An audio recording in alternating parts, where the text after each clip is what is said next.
All right, number 3. A neighborhood group plans to protest the closing of the neighborhood's only recreation center on the grounds that to do so would leave the neighborhood without local access to a rec center. Okay, so this neighborhood group is planning to protest closing this rec center because they say that if you would do it, the neighborhood would be without local access to a rec center. Our neighborhood already has the most residents per center of any neighborhood in the city, complained one resident. And closing this center would make the situation unacceptable since access to recreational facilities is a necessity for this neighborhood. So what is our conclusion here? It's that closing this center would make this situation unacceptable. And just a reminder, since introduces a premise.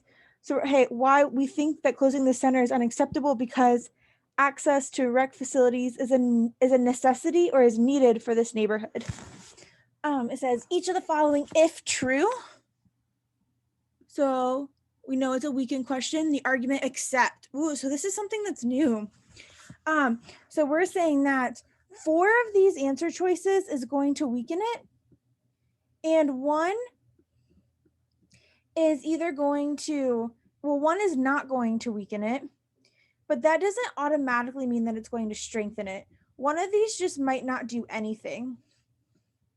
Like it might not weaken it, it might not strengthen it, it might just be irrelevant. So A large number of the neighborhood's residents are unable to travel outside their locality to gain access to rec facilities.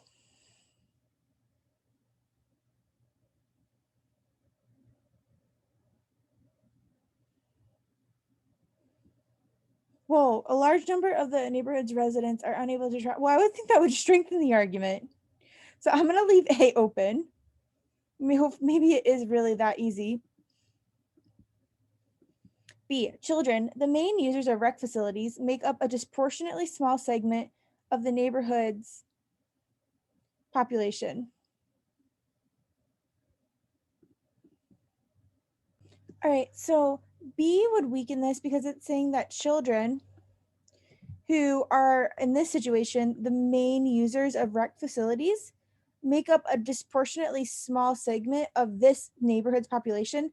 So they're saying, hey, children are usually the ones that use rec facilities, but this might be an elderly community and there's very few children.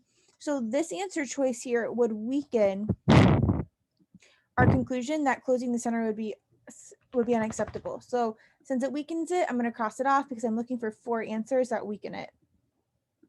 C, often the rec center in the neighborhood is open but not being used.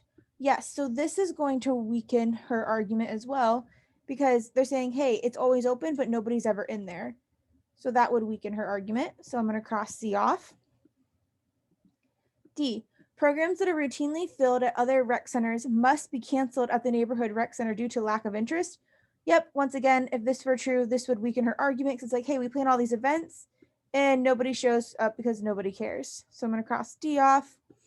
And then E, as people become more involved in computers and computer games, rec centers are becoming increasingly less important. And yes, this also could weaken the argument at least a little bit. And so I'm going to cross that one off, which is going to leave our answer as A, because if a large number of the neighborhood's residents are unable to travel outside their locality or the city to go to the rec center, that definitely doesn't weaken her argument.